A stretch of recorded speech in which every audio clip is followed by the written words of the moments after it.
আপনাদেরকে সবাইকে হিডেন ফেয়ারে স্বাগত। আসসালামু আলাইকুম। আজকে আমি আপনাদেরকে যে গল্পটা শোনাবো সেটা হলো এক গভীর রাতের দূরপাল্লার বাসের কাহিনী।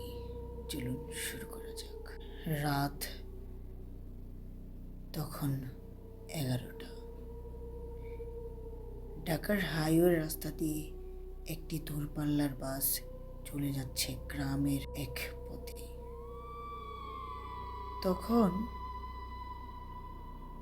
বাসের মধ্যে ছিল একটি প্যাসেঞ্জার, একটি ড্রাইভার এবং একটি হেল্পার। দূরপাল্লার বাসগুলোর লাইট সবসময় বন্ধই থাকে। এক ছমছম পরিবেশ। তখন গাড়িওয়ালা এক অন্ধকার রাস্তায় চলে গেল। গাড়িওয়ালা বুঝতে পারেনি সে রাস্তাটাই কোথায় যাচ্ছে, কতটুকু যাচ্ছে, কিন্তু সে জানে যে গাড়িটি শুধু সামনে একটি উইটেন আছে। ড্রাইভার হঠাৎ দেখতে পারে আপনার সামনে দুইটা লোক দাঁড়িয়ে আছে। তখন আস্তে করে ব্রেক।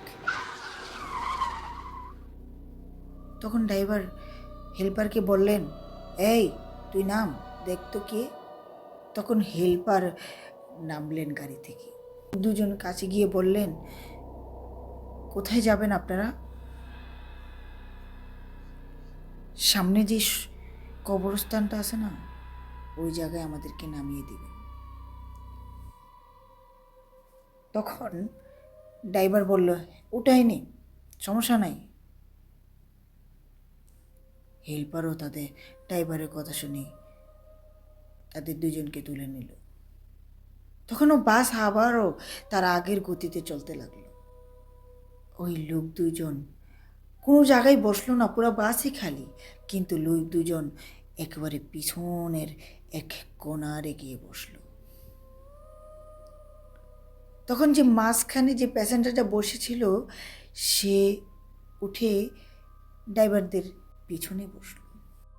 পুরা বাস শিরশির করে চলতে লাগলো। কিছুক্ষণ পর ড্রাইভার, প্যাসেঞ্জার ও হেল্পার একটি শব্দ পেল, একটা হাড্ডি খাওয়ার শব্দ। তখন তারা তিনজনই পিছনের দিক তাকালো। দেখলো ওই দুইটা অবয়ব একটা বাচ্চার লাশ খাচ্ছে।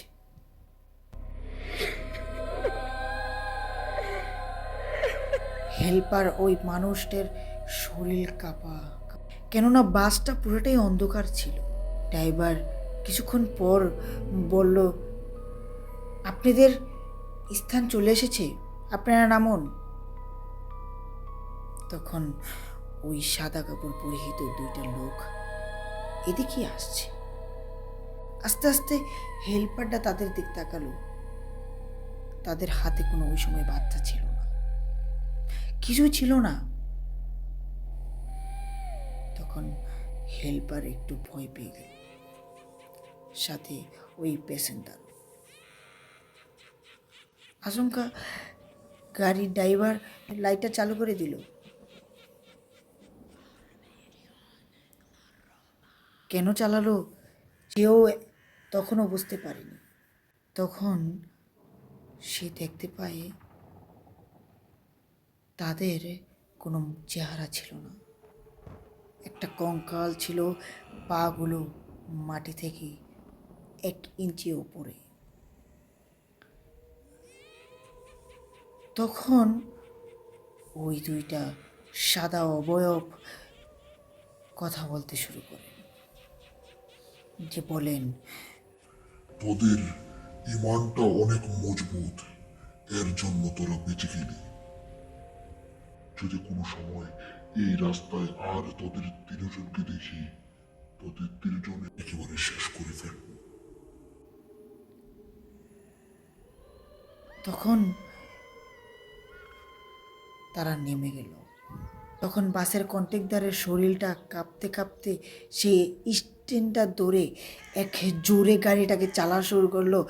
এত স্পিডে গাড়িটা চলছে, এক টানে উইটেনটা নিয়ে সে আবার ঢাকার রাস্তায় পথ বাড়ালো। গল্পটা এ পর্যন্তই। ওই হেল্পার আর ওই ড্রাইভারের খবর আমরা আর জানি না। আপনাদের কাছে কেমন লেগেছে গল্পটা বলবেন। আসসালামু আলাইকুম।